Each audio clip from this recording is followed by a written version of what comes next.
AP ప్రజాప్రతినిధుల రాసలీల సిరీస్లో మరో కొత్త ఎపిసోడ్ మొదలైందా? ఎంత దాచేద్దామనుకున్నా దాక్కుండా బ్లాస్ట్ అయిపోయిందా? మరో ఎమ్మెల్యే మహిళా వివాదంలో ఇరుక్కున్నారా? ప్రత్యర్థులు రెడ్ హ్యాండెడ్గా పట్టుకోబోయేసరికి పోలీసులు ఎంటర్ అయి కథ మార్చేశారా? ఎక్కడ జరిగిందా వ్యవహారం? ఎవరు ఎమ్మెల్యే? ఆంధ్రప్రదేశ్లోని కొందరు ప్రజాప్రతినిధుల తీరు ఇటీవల తీవ్ర వివాదాస్పదమవుతోంది. మరీ ముఖ్యంగా మహిళల విషయంలో కొద్దిమంది కూటమి ఎమ్మెల్యేలు వ్యవహరిస్తున్న తీరు ఇటు ప్రభుత్వాన్ని అటు పార్టీలు ఇరుకుని పెడుతోంది.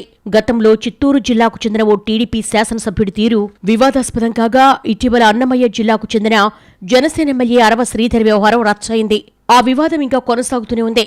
ఈ క్రమంలోనే ఇప్పుడు ఉమ్మడి కర్నూలు జిల్లా వంతొచ్చినట్లుగా కనిపిస్తోందన్న టాక్ నడుస్తోంది. టీడీపీ ఎమ్మెల్యే ఒకరు ఓ మహిళకు సంబంధించిన వివాదంలో ఇరుక్కోవడం గురించి తెగ గుసగుసలాడేసుకుంటున్నారు ఉమ్మడి కర్నూలు జిల్లాలో.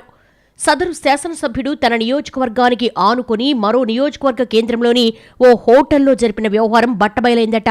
ఆ హోటల్కి ఎమ్మెల్యే తరచూ వచ్చి వెళుతూ ఉంటారని చెప్పుకుంటున్నారు. ఊరి చివర్లో ఉన్న ఆ హోటల్కు ఎమ్మెల్యే ఓ మహిళను పిలిపించుకోగా పసిగట్టి నిఘా పెట్టారట ఆయన ప్రత్యర్థులు. సరిగ్గా వాళ్లు ఎంటరై రచ్చ చేద్దామని అనుకుంటుండగానే పోలీసులొచ్చి సీన్ మొత్తం మార్చేసినట్టుగా ప్రచారం జరుగుతోంది. ఓ పోలీస్ అధికారి ఆఘమేఘాల మీద హోటల్కు చేరుకుని హోటల్లో లైట్లాపేయించి మహిళను అక్కడి నుంచి తప్పించేసినట్టుగా చెప్పుకుంటున్నారు. వెంటనే హోటల్ సీసీ కెమెరా ఫుటేజ్ మొత్తం తీసుకెళ్లినట్టుగా కూడా గుసగుసలు వినిపిస్తున్నాయి. ఆ రకంగా ఓవరాల్ గా అసలు అక్కడ ఏం జరిగిందన్న విషయంలో చిన్న ఆనవాలు కూడా లేకుండా జాగ్రత్త పడ్డారట. ఎమ్మెల్యే రాజకీయ ప్రత్యర్థులు ఇక్కడే ఓ బేసిక్ క్వశ్చన్ లేవనెత్తుతున్నారు. హోటల్లో ఏమీ జరగకుంటే సీసీ ఫుటేజ్ ఎందుకు తీసుకెళ్లారన్నది వాళ్ళ ప్రశ్న. ప్రస్తుతం ఆ రెండు నియోజకవర్గాలతో పాటు మొత్తం ఉమ్మడి కర్నూలు జిల్లాలో ఇదే హాట్ టాపిక్ అయింది.